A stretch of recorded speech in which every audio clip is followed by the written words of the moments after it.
आपका अपना देविंदर सिंह चावला। आज मैं फिर आपके सामने एक नया वीडियो लेके आया हूँ।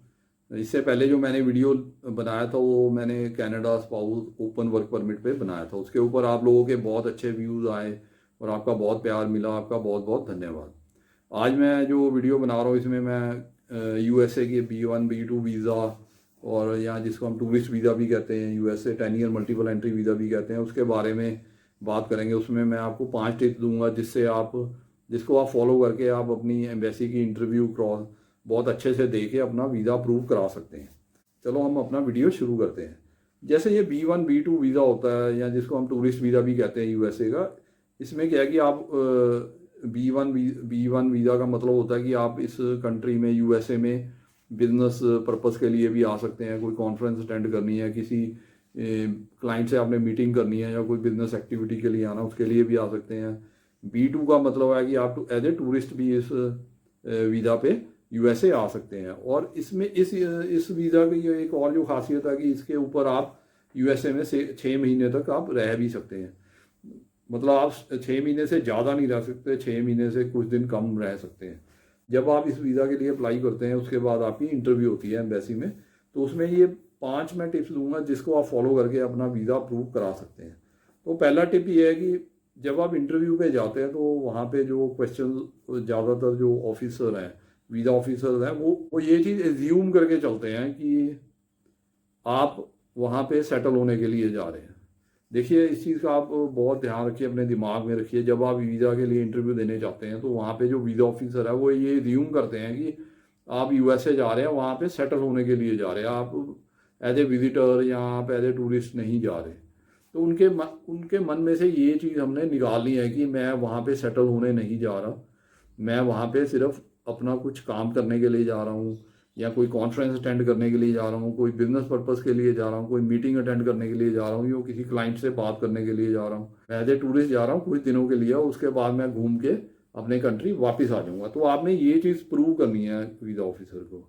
तो ये चीज़ आप कैसे प्रूव कर सकते हैं? इसमें सबसे पहले तो आप ये दिखाएंगे कि मेरे फैमिली टाइज है मेरे कंट्री में।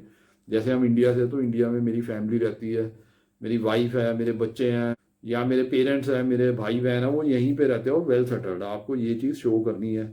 उसके बाद आपको अपनी यहाँ पे इकोनॉमिक टाइप दिखाने पड़ेंगे कि आपको ये दिखाना पड़ेगा कि मेरा यहाँ पे बिजनेस है, बहुत अच्छी जॉब है मेरी, उसको मैं छोड़ के नहीं जाऊँगा। और अपनी प्रॉपर्टी आपको दिखानी पड़ेगी, मैंने यहाँ पे ये प्रॉपर्टी बनाई है और मैंने ये इन्वेस्टमेंट की है।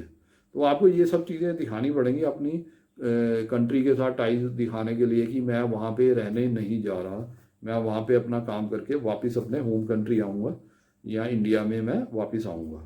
तो इस चीज़ के ऊपर आपने एम्फेसाइज करना है। जो भी आपने आंसर देना वो इसी हिसाब से आपने आंसर देना है। हम चलते हैं दूसरे टिप में। इसमें आपने ये दिखाना कि आपके पास सफिशेंट बैंक बैलेंस है, आपके पास काफ़ी बैंक बैलेंस है, आपके पास काफ़ी पैसे हैं, आप अपने ट्रिप को अफोर्ड कर सकते हैं और आप किसी से हेल्प नहीं ले रहे, आप किसी पे डिपेंडेंट नहीं है। आपके अपने इंडिपेंडेंट जो फाइनेंसिस है उसके ऊपर आप घूम के वापस इंडिया आएंगे और आपके पास इतने पैसे हैं कि आप ये ट्रिप इजीली अफोर्ड कर सकते हैं। उसमें आप अपनी बैंक स्टेटमेंट लगा सकते हैं। उसमें आप अपने क्रेडिट कार्ड्स के बारे में बता सकते हैं कि मेरे पास इतनी इतनी लिमिट के क्रेडिट कार्ड है तो मैं इजीली अपना ट्रिप अफोर्ड कर सकता हूँ। या फिर आप अगर किसी के पास जा रहे हैं, कोई आपका ट्रिप स्पॉन्सर कर रहा है, तो आप उसकी स्पॉन्सरशिप लेटर लगाइए और अपने साथ लेके जाइए। उसके साथ उस स्पॉन्सरशिप लेटर में जो पार्टी आपको स्पॉन्सर कर रही है उसके भी फाइनेंशियल डॉक्यूमेंट्स आपके पास होने चाहिए और उनकी बैकग्राउंड के बारे में आपको पता होना चाहिए, उनके डिटेल्स आपके पास होने चाहिए ताकि आप से वीज़ा ऑफिसर कोई भी क्वेश्चन अगर उनके बारे में पूछे तो आप इजीली आंसर कर सको। इसके बाद हम चलते हैं तीसरे पॉइंट पे या तीसरे टिप पे। तीसरा टिप ये है कि आपको अपनी पर्पस ऑफ विजिट है जो वो स्पेसिफिकली और प्रॉपरली दिखानी है। अगर आपने किसी मीटिंग को अटेंड करना है तो आपकी उस मीटिंग का इनविटेशन लेटर होना चाहिए आपके पास, और कितने दिन के लिए आप वहाँ रह रहे हैं और कहाँ स्टे कर रहे हैं उसका एड्रेस भी वहाँ आपके पास होना चाहिए। आपको बिल्कुल स्पेसिफिक होना चाहिए कि मैं इतने दिन वहाँ रहूँगा और इतने दिन के बाद मैं वापस आ जाऊँगा। आपको अपनी होटल बुकिंग दिखानी पड़ेगी, आपको अपनी फ़्लाइट बुकिंग दिखानी पड़ेगी और ट्रैवल इंश्योरेंस भी दिखाएंगे तो बहुत अच्छा रहेगा। और इससे क्या है कि आपका जो पर्पस ऑफ विजिट है वो स्पेसिफिक हो जाएगा। तो उससे ये बात जाहिर हो जाएगी, क्लियर हो जाएगी वीज़ा ऑफिसर को कि आप ओवरस्टे नहीं करेंगे, आप सिर्फ इतने दिन के लिए वहाँ जाएंगे और वापस आ जाएंगे। इसके बाद जो है आपको, अगर आपने सिर्फ एज ए टूरिस्ट जाना तो आपको एक आइटनरी बनानी चाहिए प्रॉपर। उसमें डे टू डे आपने ट्रैवल प्लान बताना है कि मैं इस दिन यहाँ जाऊँगा, इस दिन मैं यहाँ इस सिटी में जाऊँगा और इस दिन मैं ये चीज़ें देखूँगा। वहाँ पे जो म्यूजियम है, कोई अट्रैक्शन है, कोई टूरिस्ट अट्रैक्शन है, उनके आपको नाम लिखने पड़ेंगे कि मैं ये चीज़ें देख के घूम के इन सिटीज़ में घूम के इन होटलों में मैं स्टे करूँगा इस दिन। आपने स्पेसिफिकली डे वाइज अपनी आइटनरी बनानी है और डिटेल ट्रैवल प्लान आपको आपके पास होना चाहिए, आपके माइंड में होना चाहिए, और आप वो चीज़ें बिल्कुल आप प्रॉपरली वही चीज़ें आप वीज़ा ऑफिसर को बताएंगे ताकि उनको आपका पर्पस ऑफ विजिट 100% क्लियर हो और उनको ये चीज़ विश्वास हो जाए कि आप वहाँ पे सेटल नहीं होंगे, आप वापस आएंगे अपने कंट्री। जो कि हम यहाँ इंडिया से जाते हैं तो हम इंडिया वापस आएंगे। अब इसके बाद हम चलते हैं फोर्थ टिप पे। तो फोर्थ टिप पे क्या है, वो आपसे ये पूछेंगे, जो वीज़ा ऑफिसर है इंटरव्यू में ये पूछेंगे कि आपके वहाँ पे कौन कौन रिलेटिव्स हैं, कौन कौन से रिलेटिव आपके वहाँ रहते हैं। वो ये भी पूछ सकते हैं कि आपका कोई बॉयफ्रेंड है वहाँ, या आपकी कोई गर्लफ्रेंड है वहाँ, या आपका कोई ऐसा रिलेशन है जिससे आपकी कोई चांसेस बन सकते हैं कि आप वहाँ पे परमानेंटली रहे। तो इस चीज़ का जो आप बहुत ध्यान रखिए, इस क्वेश्चन को आप बहुत स्मार्टली आंसर कीजिए। इससे उनको ये नहीं पता लगना चाहिए कि मैं वहाँ पे परमानेंटली सेटल होने जा रहा हूँ, या आपके जो रिश्तेदार हैं वहाँ पे रह रहे हैं, रिलेटिव रह रहे हैं या फ्रेंड्स रह रहे हैं, उनके साथ आपकी कोई ऐसी बात चल रही है कि जिससे आप वहाँ सेटल होना चाहते हैं। तो इस चीज़ को आप बड़ा ध्यान से पुट अप कीजिए अपने वीज़ा ऑफिसर के सामने, जो भी आपकी इंटरव्यू ले रहा है। आपको देखो, पहली बात तो आपको सच सच बताना पड़ेगा कौन कौन से रिलेटिव आपके वहाँ रहते हैं। आपके पेरेंट्स रहते हैं, या आपके भाई बहन रहते हैं, या आपके बच्चे रहते हैं वहाँ पे, या आपका स्पाउस रहता है। तो इस चीज़ को आपने बहुत ध्यान से बताना है, और ये चीज़ है जो इससे मतलब आपका पर्पस आपने कैसे उनको शो करना है कि मैं उनसे मिल के वापस आऊँगा, ये आपके ऊपर डिपेंड करता है। अगर उनको ये लगेगा कि आप नहीं आएंगे वापस, तो वो आपका वीज़ा है जो रिफ्यूज़ कर देंगे, आपको वीज़ा नहीं देंगे। तो इस चीज़ का आप बहुत ध्यान रखिए, इस चीज़ के ऊपर आप वर्क करके जाइए, और इस चीज़ के आंसर आप पहले ही सोच के जाइए। देखिए, ये ना हो कि वहाँ पे आपको सोचना पड़े और फिर आप सोच के बताएंगे तो आपका जो वीज़ा ग्रांट करने का जो चांसेस है वो बहुत कम हो जाएंगे, आपका इंप्रेशन जो वीज़ा ऑफिसर पे अच्छा नहीं पड़ेगा। अब इसके बाद हम चलते हैं फिफ्थ टिप पे। एक बहुत इंपॉर्टेंट पॉइंट है, देखिए, जो वीज़ा ऑफिसर है वो आपका फ़ोन भी देख सकता है, आपसे जो आपका मोबाइल फ़ोन है वो मांग के उसमें वो देख सकता है। अगर ये वीज़ा ऑफिसर इंटरव्यू में नहीं देखेगा तो कई बार क्या होता है कि आप जब यूएसए जाते हैं तो वहाँ पे इमिग्रेशन ऑफिसर होते हैं, जब आप इमिग्रेशन क्लियर करते हैं तो वहाँ पे भी इमिग्रेशन ऑफिसर आपका फ़ोन चेक कर सकता है। तो फ़ोन चेक करने में क्या है कि वो ये चेक करेंगे कि आपकी चैटिंग किस पर्टिकुलर टॉपिक पे होती है, उसमें कोई आप जॉब तो नहीं ढूंढ रहे, या किसी से ये बात तो नहीं कर रहे कि मैं यहाँ पे सेटल होना चाहता हूँ, या कुछ ऐसी ऑप्शन आप ढूंढ रहे हैं। तो इस चीज़ को आप ध्यान रखिए, आपके फ़ोन पे कोई ऐसी इन्फॉर्मेशन नहीं होनी चाहिए जिससे उनको शक हो जाए और आपका वीज़ा रिफ्यूज़ हो जाए, या वहाँ पे एयरपोर्ट पे जाके आपको एंट्री रिफ्यूज़ हो जाए।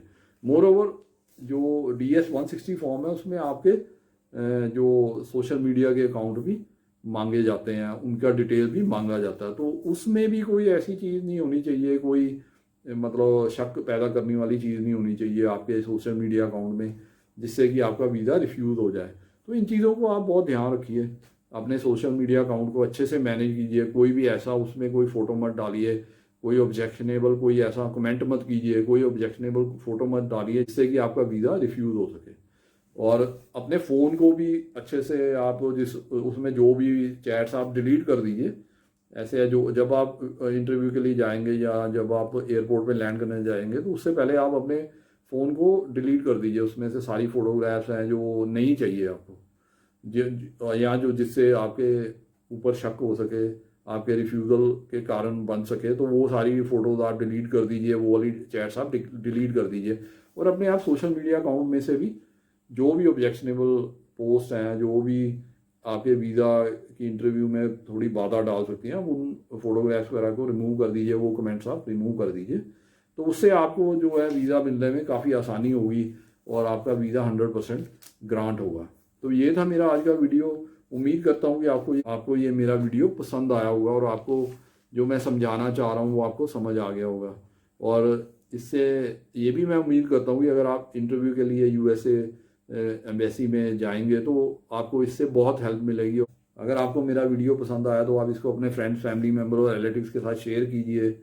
हो सकता है उनको इस वीडियो की ज़्यादा ज़रूरत हो, उनको इस वीडियो से ज़्यादा फ़ायदा हो, और आप इसको जितना ज़्यादा हो सके शेयर कीजिए ताकि और लोगों की भी हेल्प हो सके। तो अगर आपको इस वीडियो से अगर आपको बेनिफिट मिला है तो आप मेरे चैनल को सब्सक्राइब कर दीजिए, इसको लाइक करिए, इसके ऊपर कमेंट करिए, और इसके बाद जो बेल आइकॉन आता है सब्सक्राइब करने के बाद उसको आप प्रेस कर दीजिए ताकि आपको मेरे वीडियोस की नोटिफिकेशन और इन्फॉर्मेशन सबसे पहले मिल सके।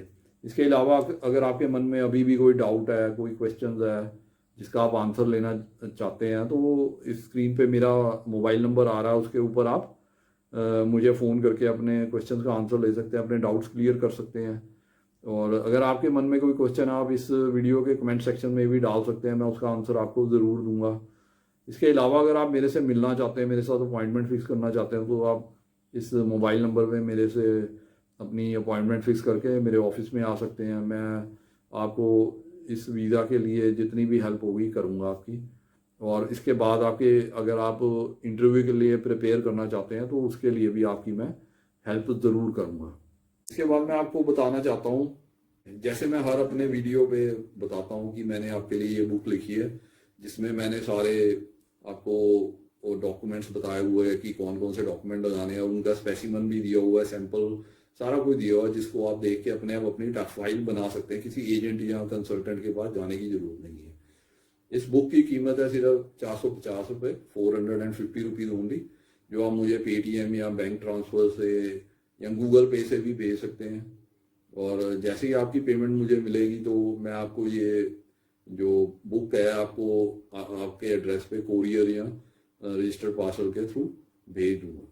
इसी तरह एक बुक मैंने ये भी लिखी है जिसमें मैंने वर्क परमिट के बारे में बताया कि आप कनाडा का वर्क परमिट कैसे ले सकते हैं, कहाँ से जॉब अपनी ढूंढ सकते हैं, कैसे आप जॉब के लिए अप्लाई कर सकते हैं और LMIA के लिए अप्लाई कर सकते हैं। उसके बाद आपने अपना जो फाइल है कैसे बनानी है वर्क परमिट के लिए, कौन कौन से फॉर्म भरने हैं, कौन कौन से डॉक्यूमेंट लगाने हैं, और क्या क्या डिटेल्स जो आपको चाहिए पता होना चाहिए, वो इस बुक में सारी दी हुई है। इसकी कीमत भी सिर्फ 450 रुपये है, 450 रुपीज़ ओनली। ये भी आप मुझे गूगल पे या पेटीएम या बैंक ट्रांसफ़र के द्वारा भेज सकते हैं। और मैंने जो पेटीएम और गूगल पे नंबर है नीचे डिस्क्रिप्शन में दिया हुआ, आप वहाँ पे पेमेंट करके मुझे जैसे ही इन्फॉर्म करेंगे मैं आपको आपके एड्रेस पे ये बुक कोरियर या रजिस्टर्ड पार्सल के द्वारा भेज दूँगा। इसके अलावा जो मैं हर वीडियो में ऑफ़र देता हूँ आप लोगों के लिए, आपके बेनिफिट के लिए, कि अगर आप कनाडा के टूरिस्ट वीज़ा की फ़ाइल फ्री ऑफ कॉस्ट बनवाना चाहते हैं तो आप मेरे को कॉन्टैक्ट कर सकते हैं मेरे मोबाइल नंबर पे जो नीचे डिस्क्रिप्शन में दिया हुआ है। तो उसके ऊपर आप मेरे से कॉन्टैक्ट करके अपॉइंटमेंट फिक्स करके मेरे ऑफिस आ सकते हैं और अपनी फ़ाइल जो कनाडा टूरिस्ट वीज़ा के लिए बिल्कुल फ्री ऑफ कॉस्ट बनवा सकते हैं। तो ये था मेरा आज का वीडियो। Okay, bye.